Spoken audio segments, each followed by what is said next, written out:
든 죄인 살리신 주 내 놀라워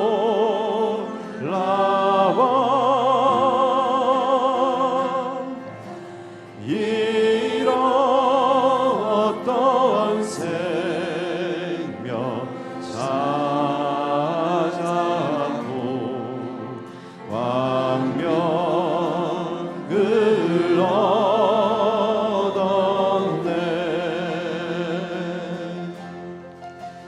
근죄 약에서 건지신 주 내 고마워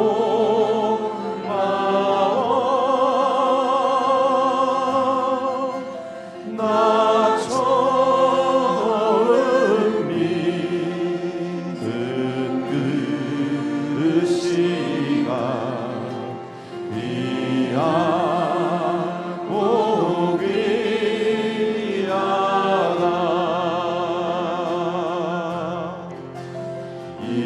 이제껏 내가 산 것도 주님의 은혜라. 또 나를 장차 본향에 인도해 주시니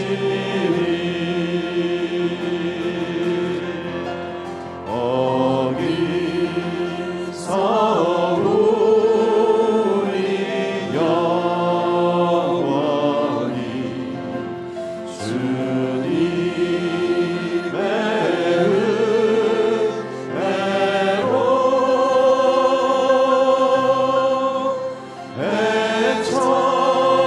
해처럼 밝게 살면서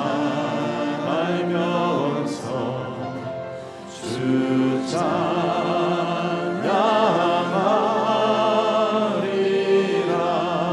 나 같은 죄인 살리신 나 같은 죄인 살리신 주 내 놀라워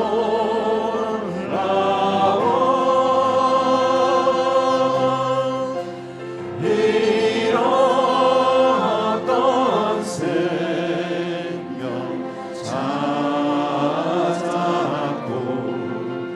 왕명을 얻었네. 이제껏 내가 산 것도 이제껏 내가 산 것도 주님의 은혜라. 또 나를 장차 본향에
구원하시려고 보혈 흘려 주셨네. 주의 귀한 은혜 받고 일생 빚진 자들은 주의 은혜 사슬대사 나를 주께 내소서. 우리 마음은 연약하여 범죄하기 쉬우니 하나님이 받으시고 천국인을 치소서.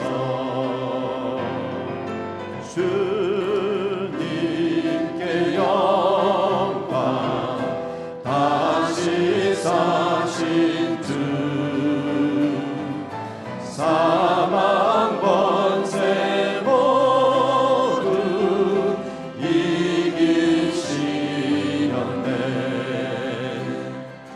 흰옷 입은 천사 돌을 옮겼고 누우셨던 곳은 비어 있었네. 주님께 영광 다시 사신 주 사망 권세 모두 이기시었네. 생명의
하나님 말씀 사무엘하 19장 1절에서 10절까지 있는 말씀을 다 함께 찾겠습니다. 계속해서 사무엘하 함께 묵상합니다. 오늘은 19장 1절에서 10절까지를 한 절씩 교독합니다. 어떤 사람이 요압에게 아뢰되 왕이 압살롬을 위하여 울며 슬퍼하시나이다 하니 왕이 그 아들을 위하여 슬퍼한 다음이 그날의 백성들에게 들리매 그날의 승리가 모든 백성에게 슬픔이 된지라. 그날의 백성들이 싸움에 쫓겨 부끄러워 도망함같이 가만히 성읍으로 들어가니라. 왕이 그의 얼굴을 가리고 큰 소리로 부르되 내 아들 압살롬아 압살롬아 내 아들아 내 아들아 하니 요압이 집에 들어가서 왕께 말씀드리되 왕께서 오늘 왕의 생명과 왕의 자녀의 생명과 처첩과 비빈들의 생명을 구원한 모든 부하들의 얼굴을 부끄럽게 하시니 이는 왕께서 미워하는 자는 사랑하시며 사랑하는 자는 미워하시고 오늘 지휘관들과 부하들을 멸시하심을 나타내심이라. 오늘 내가 깨달으니 만일 압살롬이 살고 오늘 우리가 다 죽었다면 왕이 마땅히 여기실 뻔하였나이다. 이제 곧 일어나 나가 왕의 부하들의 마음을 위로하여 말씀하옵소서. 내가 여호와를 두고 맹세하옵나니 왕이 만일 나가지 아니하시면 오늘 밤에 한 사람도 왕과 함께 머물지 아니할지라. 그리하면 그 화가 왕이 젊었을 때부터 지금까지 당하신 모든 화보다 더욱 심하리이다 하니 왕이 일어나 성문에 앉음에 어떤 사람이 모든 백성에게 말하되 왕이 문에 앉아 계신다 하니 모든 백성이 왕 앞으로 나오니라. 이스라엘은 이미 각기 장막으로 도망하였더라. 이스라엘 모든 지파 백성들이 변론하여 이르되 왕이 우리를 원수의 손에서 구원하여 내셨고 또 우리를 블레셋 사람들의 손에서 구원하셨으나 이제 압살롬을 피하여 그 땅에서 나가셨고 우리가 기름을 부어 우리를 다스리게 한 압살롬은 싸움에서 죽었거늘 이제 너희가 어찌하여 왕을 도로 모시올 일에 잠잠하고 있느냐 하니라. 아멘. 젊은이를 위한 명상이라는 책이 있습니다. 이 책을 집필한 찰스 카우만 여사가 노년에 시카고의 한적한 거리를 걷고 있었습니다. 그때 어느 집 창문으로 십자가에 달리신 예수님의 그림이 보였습니다. 그림을 보는 순간 온몸에서 전율이 느껴지듯 감동이 와서 한참을 들여다보고 있는데 문득 옆에 누군가가 서 있는 것이 느껴졌습니다. 돌아보니까 한 소년이었어요. 진지한 자세로 그림을 보고 있는 소년이 너무 대견해서 물었습니다. 얘야, 너는 저 그림이 무슨 뜻인지 알고 있니? 그자 소년이 오히려 이렇게 되물었습니다. 아니 그럼 할머니는 그것도 모르신단 말입니까? 그리고 십자가 의미에 대해서 자세하게 설명을 했습니다. 예수님의 속죄적 죽음과 십자가 사랑에 대해서 눈물을 글썽이며 설명을 하는데 정말 은혜가 되었습니다. 카우만 여사가 고맙다는 인사를 하고 걸어오고 있는데 조금 후에 그 소년이 숨을 헐떡이며 쫓아왔습니다. 할머니, 한 가지 잊은 것이 있어서 달려왔습니다. 죽으신 그분이 사흘 만에 다시 살아나셨다는 사실을 말씀드리지 못했습니다. 여러분, 복음이라고 하는 것은요, 십자가만으로 끝나지 않습니다. 반드시 부활로 연결되어지는 것입니다. 그것이 하나님이 준비하신 진정한 승리의 완성이기 때문에 그렇습니다. 예수님의 부활로 사망 권세가 떠나가고 생명의 삶이 시작됐습니다. 예수님의 부활로 마귀는 패배하고 하나님의 통치가 시작되었고 주님의 부활로 죽을 우리의 몸마저 다시 살게 되는 영원한 소망을 갖게 됐습니다. 그러므로 예수님의 십자가 사건은 물론 중요한 사건이고 절대적 사건이긴 하지만 십자가에 머물러서는 안 됩니다. 부활의 능력을 향해 나가야 되는 것입니다. 그래서 부활하신 예수님을 만나고 그분의 능력을 체험해야지 참된 차원의 승리를 향해 나갈 수가 있는 것입니다. 사실 여러분과 우리 모두는 실패자죠. 죄로 말미암아 무너지고 깨어진 삶을 살아왔던 것이 우리의 인생이었습니다. 결국 우리 모두는 절망과 고통의 광야길에 처하게 되었고 척박한 인생길을 걸어와야만 했습니다. 그럴지라도 우리는 광야에서 머무르서는 안 됩니다. 이 광야에서 부활하신 예수님을 만나야 됩니다. 그리고 그분과 함께 새로운 삶을 출발해야지 우리의 광야 생활은 청산되어지고 진정한 차원의 열매가 있는 아름다운 삶을 누릴 수가 있는 것입니다. 우리가 어떻게 하면 죄로 말미암은 광야의 삶을 청산하고 하나님께서 기뻐하실 참된 아름다운 삶으로 돌아갈 수 있을지 오늘 같이 봉독한 본문을 중심으로 이것을 함께 정리해 보려고 합니다. 오늘 같이 읽은 본문에 보시면 한때 자신의 죄로 말미암아 척박한 광야에 떨어졌던 다윗이 다시 예루살렘으로 귀환하는 장면이 기록이 되어 있습니다. 지난주에 말씀을 드린 것처럼 다윗의 군대가 승리를 거두고 압살롬이 요압의 손에 죽임을 당하게 되자 이스라엘 모든 지파 사람들이 모여서 이제 앞으로 어떻게 할 것인가에 대한 논의가 시작이 됐습니다. 9절과 10절을 보시게 되면 다윗 왕이 과거에 우리를 원수의 손에서 건져내었고 블레셋 사람들의 손에서도 건져내지 않았느냐. 비록 압살롬 때문에 피신은 가셨지만 이제 압살롬이 죽은 마당에 왕을 도로 모셔와야 되는 것 아니냐라고 하는 의견이 대두가 된 것입니다. 이 소식을 접한 다윗이 예루살렘에 남아있는 사독과 아비아달 두 제사장에게 부탁을 합니다. 유다의 장로들을 모아서 그들로 하여금 다윗을 모셔가도록 독려하라고 했습니다. 사실 유다 지파 출신이 다윗 아닙니까? 그러므로 당연히 12지파 가운데서 유다가 먼저 앞장서는 것이 당연한 것이죠. 그 결과 14절을 보시게 되면 유다 모든 사람들의 마음을 하나같이 기울게 하며 그들이 왕께 전가를 보내어 이르되 당신께서는 모든 부하들과 더불어 돌아오셔서 한지라. 자, 이렇게 해서 유다 지파뿐만 아니라 모든 12지파가 한 마음으로 다윗의 귀환을 원했기 때문에 15절을 보시면은 다윗이 이제 되돌아오게 되는데 무엇을 건너서 되돌아오게 될까요? 15절입니다. 왕이 돌아와 요단에 이르매 유다 족속이 왕을 맞아 요단을 건너가게 하려고 요단강을 건너서 다시 귀환하는 장면을 소개하고 있습니다. 다윗이 왕궁을 버리고 피신할 때도 요단을 건너서 피신을 했는데 이제 돌아오는 것도 요단을 건너서 돌아오게 하신 것입니다. 요단이 가지고 있는 의미가 무엇일까요? 첫 번째로 지형학적으로 말씀드리자면 요단이라고 하는 이 지역은 광야와 가나안을 나누는 경계선입니다. 그래서 이스라엘 백성이 40년 동안 광야 생활을 마치고 약속의 땅으로 들어올 때 어디를 건너서 왔나요?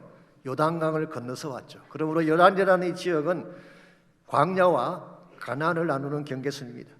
또한 구약 성경에서 이 요단은 과거의 죄와 저주를 씻는 곳으로 소개가 되어 있습니다. 아실지 모르지만 아람 군대 장관 나만이 나병에 걸렸을 때에 어디에 가서 그 병을 치료받게 됩니까? 요단강에 가서 7번 몸을 담그었더니 그의 병이 떠나가고 어린아이 피부같이 되었다고 말씀하고 있습니다. 과거의 죄와 저주를 씻는 장소로 소개가 되고 있습니다. 신약 성경에서 요단은 예수님께서 공생을 시작하시면서 침례를 받은 그런 장소이죠. 그때 성령이 비둘기같이 임하게 되고 이는 내 사랑하는 아들이라 라는 음성이 들려오게 되죠. 여기서 예수님께서 침례를 받은 사건은 단순한 베프티즘이 아닙니다. 새로운 시대를 연다는 뜻이에요. New Era가 시작이 된 것입니다. 그래서 많은 성경학자들은 예수님의 침례 사건을 Messianic Inauguration, 메시아 취임식이라고 표현하는 것도 그런 이유 때문입니다. 이런 측면에서 요단은 구약과 신약을 나누는 경계가 되기도 하죠. 그러나 요단은 궁극적으로 이 강을 건너서 광야 같은 이 땅의 삶을 마감하고 영원한 복지 가나안 땅으로 들어가게 하는 그 강이 바로 요단 강입니다. 여러 가지 중요한 의미를 가진 곳이 요단인데요. 다윗은 요단을 건너서 다시 예루살렘으로 돌아오게 되는 것입니다. 이런 측면에서 조명해 보면 요단은 다윗이 자신의 죄로 말미암아 시작된 광야의 삶을 청산하고 새 삶을 시작하게 만드는 터닝 포인트와 같은 장소라고 할 수가 있습니다. 더 이상 광야에 머물지 아니하고 다시 예루살렘으로 귀환해서 다시 하나님 영광을 위해 살도록 만든 Great Turning Point. 우리가 이미 알고 있는 것처럼 다윗이 인생 초년에도 광야를 겪은 적이 있습니다. 그러나 그때는 사울의 핍박 때문에 겪은 광야였습니다. 그런데 지금 다윗이 겪고 있는 광야는 자신의 죄 때문이죠. 물론 직접적인 원인은 압살롬의 반란 때문에 광야로 쫓겨났지만 사실은 우리의 안에 바세바를 범하는 순간부터 다윗 인생의 광야가 시작이 된 것입니다. 자, 다윗은 광야를 거치면서 과연 무엇을 경험했고 무엇을 깨닫게 되었을까요? 첫 번째로 그는 광야에서 사랑하는 아들 압살롬을 잃게 되었습니다. 두 번째로 그는 광야에서 시류에 따라 흔들리는 백성들의 민심도 보게 됐습니다. 세 번째로 그는 광야를 통해 가까운 자들의 배신을 경험했고 동시에 뜻밖의 사람들의 도움을 받기도 했습니다. 그러나 무엇보다 다윗이 광야에서 처절하게 깨달은 가장 중요한 사실은 이것입니다. 하나님 한 분 외에는 자신을 지켜줄 자가 없다는 사실을 다윗은 광야에서 처절하게 경험하게 됩니다. 그래서 다윗은 그 광야에서 다시 하나님을 만나고 하나님을 만나면서 인생을 재조명하게 됩니다. 그래서 그는 하나님 안에서 예전에 미처 알지 못했던 참된 가치를 재발견하게 되고 그 가치와 더불어서 그의 삶이 새 출발하게 된 것입니다.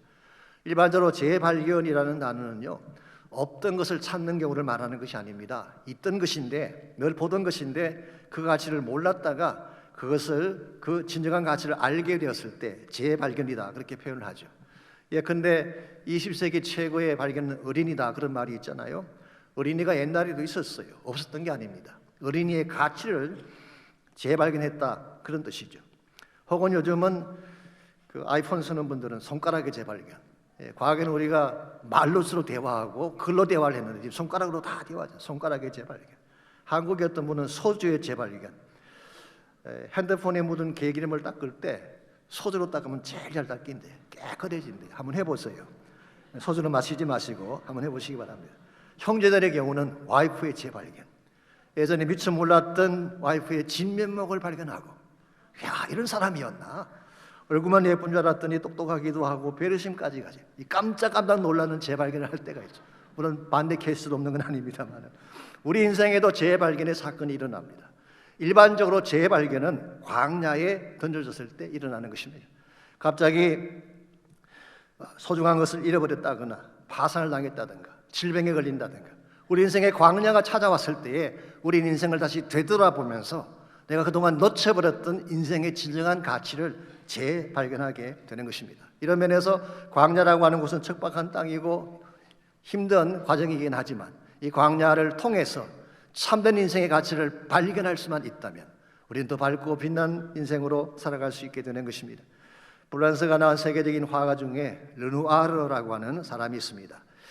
이 사람은 인상주의 화가로서 항상 밝고 화사한 그림을 그렸기 때문에 희망의 작가, 밝은 빛의 작가로 불리었던 그런 사람이죠. 그런데 실상 그의 자란 환경은 그렇게 밝지는 못했다고 합니다. 너무 가난해서 어릴 때 학교 공부도 제대로 하지 못했고 도자기 공장에서 일을 했습니다. 처음엔 도자기 굽는 일을 했는데 나중에 도자기에 그림 그려 넣는 일을 했습니다. 이것이 계기가 되어서 그의 재능을 인정받게 되고 나중에 성장해서 화가가 되죠. 근데 말년에 이 사람에게 또 한 차례 큰 불행이 닥쳐왔습니다. 극심한 류마티스 관절염에 걸려서 팔이 마비가 되고 손가락이 마비가 되는 고통을 겪게 된 것입니다. 화가에 있어서 이것은 치명적인 문제 아니겠습니까? 손이 마비되고 팔이 마비됐다면 어떻게 그림을 그리겠어요? 그래도 불구하고 르누아르는 포기하지 않고 붓을 손에 붙들어 메고 그림을 그렸습니다. 주변 사람들이 물었어요. 그런 극심한 고통 중에도 무엇 때문에 열심히 작품을 그리고 있는 것입니까? 그때 그가 남겼던 유명한 말이 있습니다. 고통은 지나가는 것이지만 예술은 영원히 남기 때문이다. 여러분, 고통이라고 하는 것은 다 지나가는 것입니다. 영원한 고통은 존재하지 않아요. 이게 광야의 본질이죠. 그런데 이 고통이 지나간 후에 광야를 통과한 후에 무엇을 남길 것인가가 중요하다는 것입니다. 광야가 힘들긴 하지만 척박하긴 하지만 광야를 통해서 진짜 인생의 가치를 발견하게 된다면 이런 가지의 삶은 예술가의 작품처럼 아름다운 열매를 남길 수 있게 되는 것입니다. 광야는 우리 인생을 되돌아보게 하는 장소입니다. 여러분과 저는 광야를 통해 무엇을 재발견해야 참된 가치를 향해 바르게 살아갈 수 있을까요? 오늘 본문에 소개된 다윗의 케이스를 통해서 광야에서 재발견해야 될 세 가지 참된 가치에 대해서 함께 정리해 보려고 합니다. 첫 번째로 광야의 시련을 통해 우리는 자신의 참모습을 재발견해야 됩니다. 자신의 진짜 모습을 재발견하는 곳이 바로 광야입니다. 보편적으로 사람은요, 어떤 높은 지위나 퍼블릭한 위치에 있을 때는 자신을 위장하고 꾸미려는 경향이 있죠. 이 퍼블릭 피겨이기 때문에 또 사람들 앞에 서야 되기 때문에 자신의 감정을 감추기도 하고 하고 싶은 말도 제대로 못하는 경우가 있습니다. 근데 광야라고 하는 시련에 처하게 되면 그때 비로소 정직하게 되는 거예요. 자신의 실체를 볼 수 있기 때문에 그런 것입니다. 오늘 본문을 보게 되면 다윗이 광야에서 자신의 진짜 모습을 제대로 발견한 것 같습니다. 1절에서 3절까지를 먼저 봅니다. 어떤 사람이 요압에게 이르되 왕이 압살롬을 위하여 울며 슬퍼하시나이다 하니, 다윗이 물 위에 올라가서 압살롬의 이름을 부르며 우는 모습을 어떤 사람이 요압 장군에게 보고를 한 것 같습니다. 그리고 이 사실이 모든 부하들에게도 전달이 된 것 같습니다. 그 결과 2절, 왕이 그 아들을 위하여 슬퍼한다 함이 그날의 백성들에게 들리며 그날의 승리가 모든 백성에게 슬픔이 된지라. 그날의 백성들이 싸움에 쫓겨 부끄러워 도망함같이 가만히 성읍으로 들어가니라. 지금 다윗의 군대가 승리를 했으면 큰 잔치가 벌어지고 기쁨이 나와야 되는데, 오히려 그들이 싸움에 진 사람들처럼 부끄러워하면서 가만히 성으로 들어가는 모습을 설명하고 있습니다. 이와 같은 백성들의 모습을 보고도 4절을 보시면은 다윗은 울음을 멈추지 아니하고 얼굴을 가리고 큰 소리로 내 아들 압살롬아, 압살롬아, 내 아들아, 내 아들아 하며 통곡을 했습니다. 여러분, 이것이 과연 왕으로서 바른 처신일까요? 너무 유약해 보이고 감성적인 모습이 아닐까요?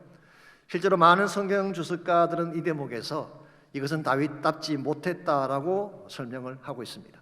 그러나 꼭 그렇게 보아야만 할까요? 저는 거기에 동의하지 않습니다. 저는 여기서 다윗이 자신에 대해서 정직한 모습을 발견하고 제대로 자신을 고백하고 있다고 저는 생각을 합니다.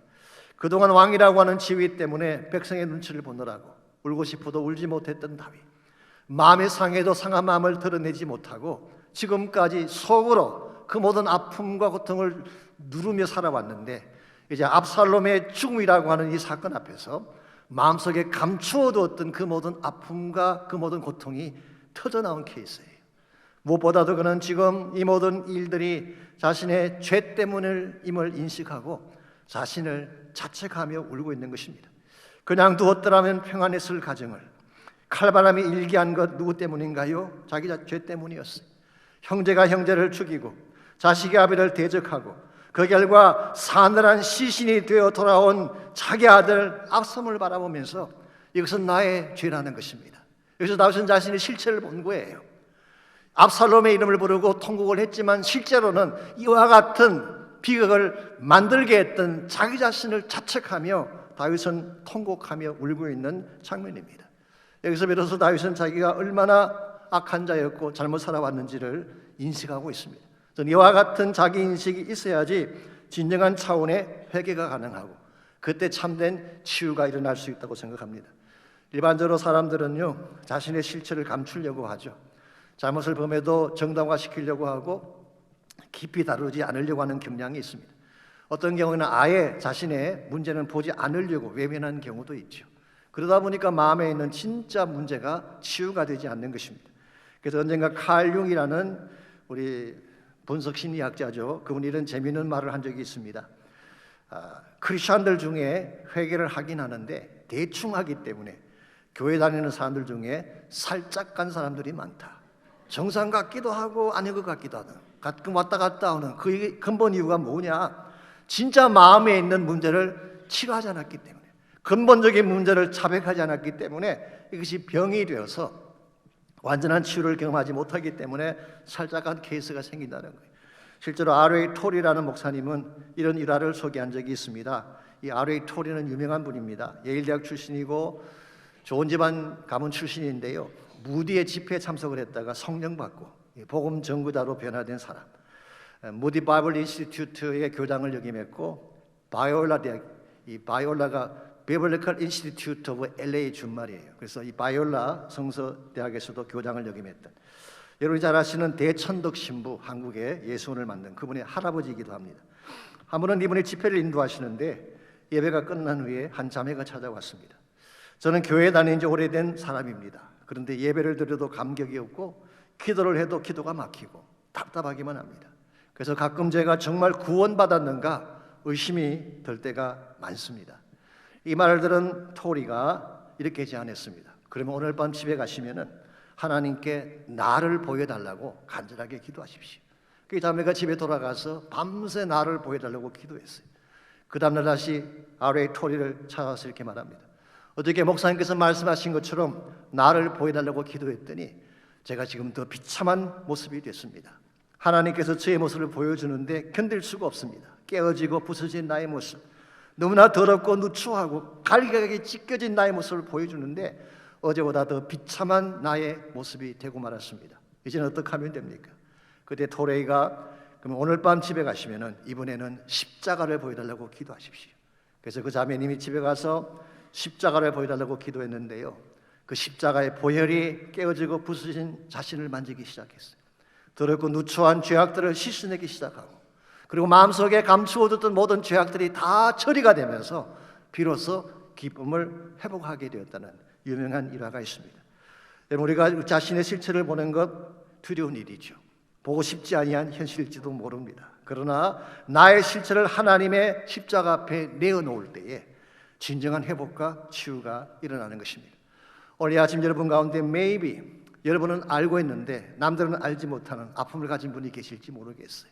unknown self, 나도 인식하지 못하고 다른 사람도 알지 못하지만 나에게만 존재하는 고유한 깊은 마음의 문제들, 혹시 그런 분이 계신다면 이 시간 주님께로 꼭 나오시길 바랍니다. 프리텐드할 필요가 없습니다. 있는 그대로 나오시면 돼요. 내 안에 있는 것들을 자백하고 토해내시면 그때 성령께서 임하셔서 나의 죄를 들여다보게 하시고 예수님의 보혈로 깨끗게 치료해 주시는 것입니다. 이런 면에서 우리가 광야에서 발견해야 될 첫 번째 가치는 내 자신의 실체에 대한 재발견. 두 번째로 우리는 광야에서 믿음의 소중함을 재발견해야 됩니다. 하나님을 믿는 것이 얼마나 중요한가라고 하는 것을 광야에서 깨닫고 발견을 해야 된다는 것입니다. 다윗은 광야에서 자기의 실체만 발견했을 뿐만 아니라 하나님 한 분 외에는 믿을 자가 없다는 사실을 다시 확인하게 됩니다. 5절에서 7절을 보시게 되면요, 다윗이 그동안 믿었던 요압 장군이 다윗에게 했던 말과 행동이 5절에서 7절에 나와 있습니다. 먼저 5절 말씀 봅니다. 요압이 집에 들어가서 왕께 말씀드리되 왕께서 오늘 왕의 생명과 왕의 자녀의 생명과 초첩과 비빈들의 생명을 구원한 모든 부하들의 얼굴을 부끄럽게 하셨습니다. 이거 쉽게 말하면 다윗을 책망하고 있는 장면. He rebuked King David. 아무리 요압이 지금 위대하다고 하더라도 감히 자기 주군인데 왕을 향해서 이렇게 꾸중하는 것이 가능하겠죠. 5절에서 그는 꾸중을 하고 있습니다. 6절을 보게 되면 그는 주어진 상황을 왜곡하고 비틀면서 냉소적인 이야기를 하고 있습니다. 6절입니다. 이는 왕께서 미워하는 자는 사랑하시고 사랑하는 자는 미워하시고 오늘 지휘관들과 부하들을 멸시하심을 나타내셨습니다. 내가 깨달은 것이 뭐냐? 차라리 우리가 죽고 압살롬이 살았더라면 좋았을 뻔했습니다. 이건 굉장히 냉소적인 비트는 왜곡된 언급이라고 할 수가 있죠. 여기서 끝나지 않고 7절을 보십시오. 심지어 다윗을 협박하고 있습니다. 7절, 이제 곧 일어나 나가 왕의 부하들의 마음을 위로하여 말씀하옵소서. 이렇게 표현했지만 실제로 나가서 사과라는 거예요. I'm sorry. 다윗이 왕이지만 이 부하들 앞에 나가서 사과하고 그들을 위로하라는 것입니다. 만일 나가지 아니하시면 오늘 밤에 한 사람도 왕과 함께 머물지 아니할지라. 그리하면 그 화가 왕이 젊었을 때부터 지금까지 당하신 모든 화보다 더욱 심하게 될 것입니다. 협박을 하고 있습니다. 여러분 생각에 정말 다윗이 그날 밤에 부하들 앞에 나가서 사과를 하지 않으면 부하들이 다 등을 돌릴까요? I don't think so. 요압이 등을 돌린다고 해서 지금까지 다윗에게 충성했던 600 용사가 떠나갈까요? 결코 아닙니다.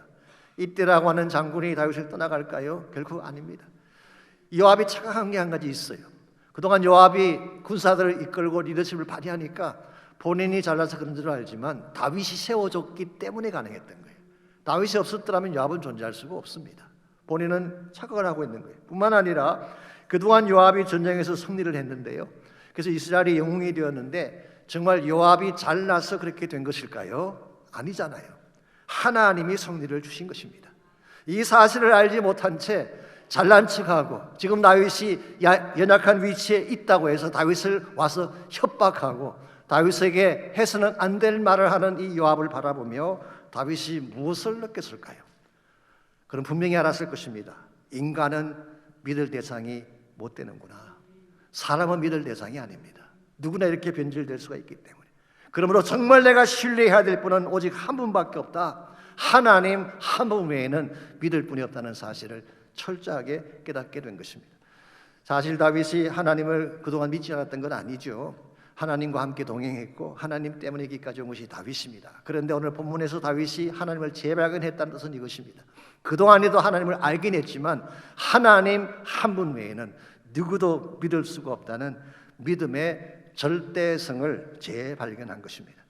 여러분과 제가 이 하나님 외에는 다른 도움자가 없다는 것을 아는 순간 참된 믿음으로 돌아갈 수가 있어요. 우리가 좀 가진 것이 있든지 내 힘으로 할 수 있는 것이 남아있으면 일반적으로 전적으로 하나님께 매달리진 않습니다. 근데 모든 게 다 사라지고 내 힘으로 할 수 있는 것이 아무것도 없을 때 그때는 100% 하나님께 엎드리게 되죠. 이 사실을 누구보다 잘 아는 다윗은 시편 18편 28절 이하에서 다음과 같은 고백을 듣고 있습니다.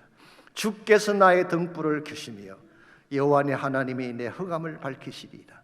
내가 주를 의뢰하고 적군을 향해 달리며 내 하나님을 의지하고 담을 뛰어넘나이다.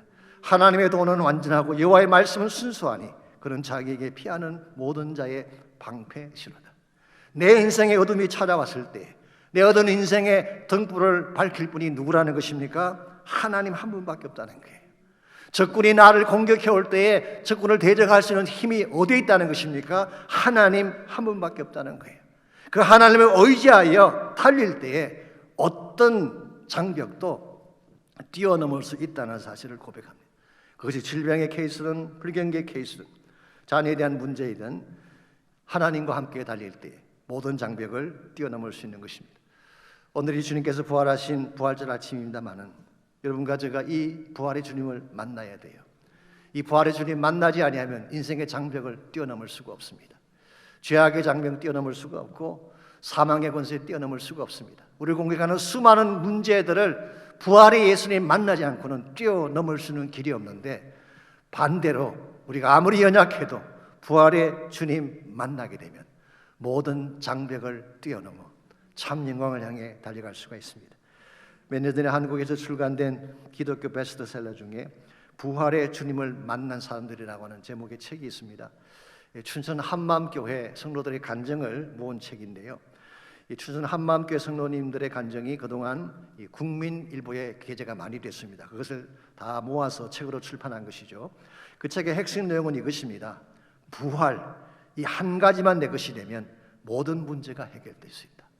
정말 부활의 예수를 만나기만 하면 어떤 장벽, 어떤 문제든 해결될 수 있다는 내용을 담고 있어요. 실제로 그 책 속에 문성조라는 형제가 나오는데요. 이 형제는 중학교 졸업 후에 조폭의 몸을 담게 되고 마약 중독자가 됐습니다.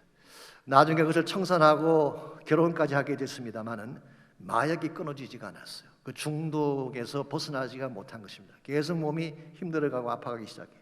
결국 그는 이혼을 하게 되고 자포자기한 상태에서 삶을 살고 있는데 이혼한 전처가 하루는 전화를 걸었어요. 그리고 이렇게 제안을 합니다. 부활의 주님을 한번 만나보는 게 어떠냐고. 짐작컨대 그 전처는 귀찮았던 것 같습니다. 그래서 그 부인의 인도로 춘천 한마음교회로 가게 되고 거기서 살아계신 예수님을 만나게 된 것입니다. 그 부활하신 예수님을 나의 구원자로 영접하고 그 부활하신 주님이 내 심령 속에 내주하기 시작을 하면서 자기 안에 있던 결박들이 풀리기 시작하는 거예요. 자기 힘으로 아무리 끊으려고 해도 끊어지지 않던 결박들이 풀리기 시작해요. 우리가 늘 부르는 찬양가선처럼 모든 사슬 풀리네 예수 이름 부를 때 예수 나의 참 소망, 이 찬양 가사 그대로 자기 삶 속에 성취가 된 거예요. 그래서 그 끊기 힘들다는 마약을 끊고 지금 10년째 끊고 있다고 합니다. 학원에 취직을 해서 버스 운전을 하다가 지금 학원의 부장으로 성진이 되어서 건강한 삶을 살고 있다는 간증입니다. 사랑하는 성도 여러분, 하나님이 나의 힘이 되시면 넘지 못할 장벽이 없는 줄 믿습니다. 무슨 문제를 당할지라도 예수 이름 부르시기 바랍니다. 모든 사슬 풀리네 예수 이름 부를 때 그분이 내 부활의 능력자가 되시기 때문에 이런 면에서 광야가 깊으면 깊을수록 주의 전으로 나가야 됩니다. 기도의 지단으로 나가야 됩니다. 그리고 부활의 예수 이름을 부르며 기도하게 되면 우리를 묶고 있던 결박과 상처가 풀리게 되고 참된 회복이 일어나게 되는 것입니다. 마지막 세 번째로 광야의 시련을 통해 우리가 재발견해야 될 것은 사랑의 위대함입니다. 내 자신의 실체를 보고 하나님의 능력을 발견할 뿐만 아니라 사랑하며 산다는 것이 얼마나 아름다운가라고 하는 것을 광야에서 발견할 수 있다는 거예요. 18절을 보겠습니다. 요단을 건너가려는 다윗 앞에 누가 와서 엎드렸나요? 우리 18절입니다. 왕의 가족을 건너가게 하며 왕이 좋게 여기는 대로 서게 하려 하여 나룻배로 건너가니 왕이 요단을 건너가게 할 때에 게라의 아들 시므이가 왕 앞에 엎드렸다고 했습니다. 시므이가 누군가요? 왕이 즉 다윗이 피난할 때에 저주하며 침을 뱉고 돌을 던지던 사람 아닙니까? 일반적으로 내가 강할 때, 내가 스트롱할 때 누가 나에게 공격을 하는 것은요, 나중이라도 그를 용서하든지 받아들일 수 있는 가능성이 있습니다. 그런데 가장 약할 때, 가장 몰락했을 때, 가장 비참할 때, 그때 누군가가 던진 돌은 그 아픔을 잊을 수가 없습니다. 그가 남기는 상처가 훨씬 더 깊기 때문에. 오늘 다윗의 케이스가 그런 케이스예요. 다윗이 정말 몰락해서 아무것도 가진 것이 없이 피난길에 오를 때에 그에게 돌을 던졌던 시므이 용서하는 것이 쉬울까요? 쉽지 않습니다. 아니나 다를까 21절을 보게 되면 아비새는 당장 시므이를 죽여야 한다고 이야기를 합니다. 그러나 22절, 23절을 보게 되면 다윗은 시므이를 죽이지 않겠다고 맹세를 했고, 실제로 성경을 보시면은 다윗이 살아있는 동안에는 그를 죽이지 않았습니다. 어떻게 그것이 가능했을까요? 나에게 상처를 준 그 시므이, 빗으로 나의 가슴을 꽂았던 바로 그 시므이, 이 시므이를 용납하고 용서하고 받아들인다는 것이 어떻게 가능했을까요? 저는 두 가지 이유 때문이라고 생각합니다. 첫 번째 이유는요, 다윗 자신도 용서를 받아보았기 때문이에요. 솔직히 말씀을 드리면 다윗도 용서받지 못할 죄를 지은 자 아닙니까? 시므이 못지않게 사악한 죄를 지었던 장본인이 다윗입니다. 그런데도 불구하고 하나님께서 그를 용서해 주셨잖아요. 다윗은 광야를 통과하면서 이 사실을 철저하게 깨달은 거예요. 나는 더 악한 자였는데, 더 못난 자였는데 나 같은 죄인까지도 용납하시고 용서하신 하나님의 은혜를 깨닫고 그는 시므이를 용서하고 용납하며 받아들인 것입니다. 여러분, 용서라고 하는 것은 용서받아 본 사람만이 할 수 있어요. 사랑도 마찬가지입니다. 사랑을 받아본 사람이 다른 사람을 사랑할 수 있는 거예요. 사랑을 알지 못하는 사람, 용서를 받지 못한 사람은 이걸 행할 수가 없어요. 달라스에 가시게 되면 프레스톤 베프티스트 출치라고 하는 큰 교회가 있습니다. 그 교회 담임 목사님 잭 그레엄 목사님인데요, 언젠가 이런 말씀을 하신 적이 있어요. 왜 하나님께서는 천사들을 동원해서 복음을 전하게 하지 않으시고 우리 같은 죄인을 통해 복음을 전하게 하셨을까? 솔직히 천사들이 전하면 얼마나 말을 잘하겠어. Angelic voice, 천사의 목소리로 설득한다면 누가 듣지 않겠어요? 천사들이 우리보다 훨씬 더 아름답지 않겠습니까? 그런데 왜 하나님이 천사들을 동원하면 훨씬 더 복음을 잘 전할 텐데 천사들을 사용하지 않고 우리를 사용하는 것일까? 그분은 답을 이렇게 했습니다. 우리 모두는 용서받아 본 사람들이기 때문이다. 용서받아 본 사람만이 은혜의 가치를 아는 것입니다. 용서받아 본 사람만이 하나님의 사랑이 얼마나 위대한지를 깨닫게 되는 거예요. 이 은혜를 알고 이 사랑을 깨닫는 자만이 복음을 바로 전할 수 있다는 뜻입니다. 두 번째 이유는 성령께서 도우셨기 때문입니다. 다윗은 성령의 사람이었습니다. 성령의 소중함을 누구보다 잘 아는 자가 다윗이었고, 그래서 시편 51편 11절을 보게 되면 다윗이 범죄했을 때 하나님께 간청했던 가장 중요한 간청의 내용이 이와 같습니다. 주의 성신을 내게서 거두어 가지 마십시오. 다윗은 알았어요. 다른 모든 건 다 빼앗기도 상관이 없지만, 왕권이든 물질이든 지위든 다 빼앗겨도 괜찮지만 성령 떠나가면 아무것도 아닌 사실을 그는 알았어요. 그래서 하나님, 어떤 일이 있더라도 주의 성신은 내게서 떠나가게 하지 마십시오. 그러므로 다윗은 범죄했을 때에도 성령을 사모했고 성령의 은혜 가운데 살았고 성령의 능력 가운데 살았기 때문에 이 성령의 파워가 용서하기 힘든 시므이까지 안아주게 된 것입니다. 그래서 사도 바울은 로마서 5장 5절에서 성령으로 말미암아 하나님의 사랑이 우리에게 부은 바 되었다고 했어요. Love of God poured out into our heart. 하나님의 사랑이 우리 안에 부은 바 되었는데 무엇을 통해서? Through the Holy Spirit. 성령을 통해 부은 바 되었다고 했습니다. 그러므로 시므이를 우리의 힘만으로 용서할 수가 없습니다. 그런데 하나님의 은혜를 알고 성령 받게 되면 시므이를 사랑하고 용서할 수 있는 것입니다. 혹시 여러분의 인생에도 시므이가 있나요? 경상도 분들은 발음을 조심해야 됩니다. 시어무이가 아니고 심의입니다. 심의. 나에게 가장 큰 아픔과 상처를 안겨준 심의. 이 사람만은 용서할 수 없던 심의가 혹시 있다면 여러분의 노력만으로는 안 됩니다. 성령 받아야 돼요. 하나님의 사랑이 부음받아져야 돼요. 그때 우리는 심의마저도 용서하고 용납하고 사랑하게 되는 것입니다. 우리 인생의 여정에는 반드시 광야가 있습니다. 광야는 척박한 곳이고 힘든 곳이고 두려움과 목마름과 고독함이 있는 곳이죠. 우리에게 광야가 왔을 때 이것을 어떻게 통과할 것인가가 참으로 중요합니다. 아신 대로 영국의 왕세자비 프린세스 케이트 미들턴이 암 진단을 받고 키모 중에 있지 않습니까? 우리는 별로 관심이 없는데 미국 사람들은 난리예요. 매 뉴스마다 이 사람 뉴스가 뜨고 있습니다. 제가 어떤 신문기자가 쓴 글을 봤는데요, 이분이 자기도 똑같은 나이에 비슷한 상황에서 암에 걸렸던 사실을 소개하면서 다음과 같은 글을 적었어요. 영어로 Cancer doesn't discriminate. 암은 누구도 차별하지 않는다. 왕실이라고 해서 비껴가지 않습니다.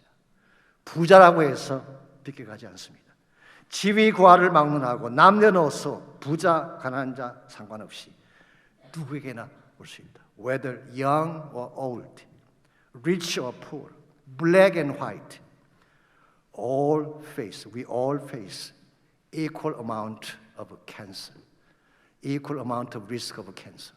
이 암의 위험은 우리 모두에게도 똑같은 양으로 있다는 말을 적었어요. 여러분들 인생의 광야는 누구도 피해갈 수 없습니다. 가졌다고 해서 부자라고 해서 피해갈 수 있는 거 아니에요. 내가 젊다고 해서 피해갈 수 있는 것도 아닙니다. 나의 지위가 높다고 해도 피해갈 수 있는 건 아니에요. 이 광야는 누구에게나 주어질 수 있는 것인데 이 광야에서 가장 중요한 사실이 뭐라고 말씀드렸나요? 하나님 만나는 거예요. 부활의 소망을 경험하는 것입니다. 아무리 광야가 척박하고 힘들어도 예수님 만나게 되면 광야에서 샘이 터지고 꽃이 피어나고 마침내 하나님이 기뻐하실 존귀한 열매를 맺으며 살게 되는 것입니다. 그러므로 오늘 주님께서 부활하신 부활절 아침인데 저는 여러분 모두가 이 부활의 예수님을 꼭 만나시기를 바랍니다. 부활의 예수를 만나야만 광야를 통과할 수 있습니다. 부활의 예수를 만나야만 새로운 길이 열려질 수 있게 돼요.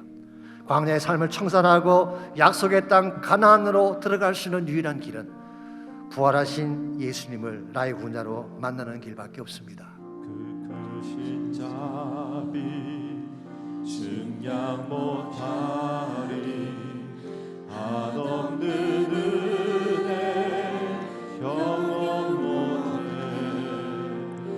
만유의 주님 영광 버리고 온갖 멸시 감당하셨네. 주님 달리신 십자가 인생 만왕의 왕 날 사셨네. 나는 영원히 주와 살리라. 예수 나의 참 소망. 할렐루야 날 자유케 하신 주. 할렐루야 죽음을 이기시고 모든 삿을 불리네. 예수 이름 부를 때 예수 나의 참 소망. 다시 한번 선포합니다. 할렐루야. 나의 선계 찬양하겠습니다. 날 자유케 하신 주. 할렐루야 죽음을 이기시고 모든 삿을 불리네. 예수 이름 부를 때 예수 나의 참 소망.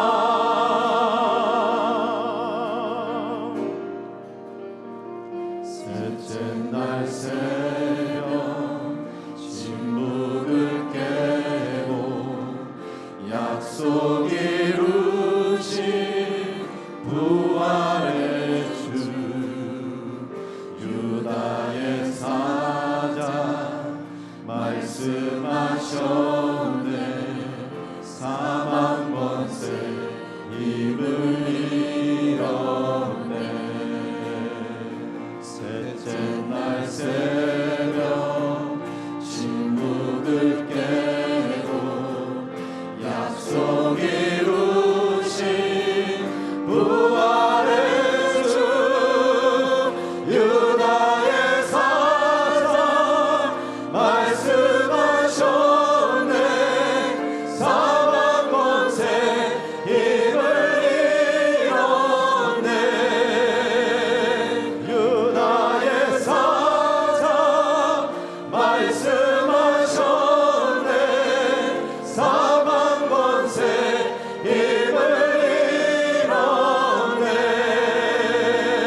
날 자유케 하신 주 할렐루야. 죽음을 이기시고 모든 사슬 풀리네. 예수 이름 부를 때 예수 나의 참 소망. 다시 한번 선포합니다. 할렐루야. 날 자유케 하신 주 할렐루야. 죽음을 이기시고 모든 사슬 풀리네. 예수 이름 부를 때 예수 나의 참 소망.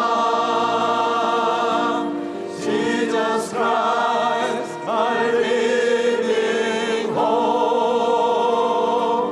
예수 나의 참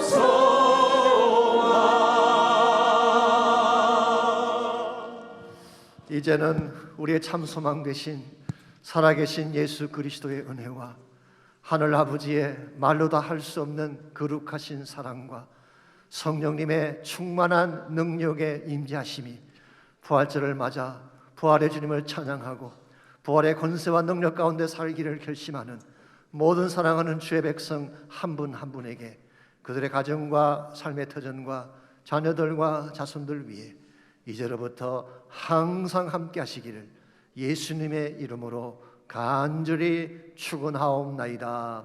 아멘.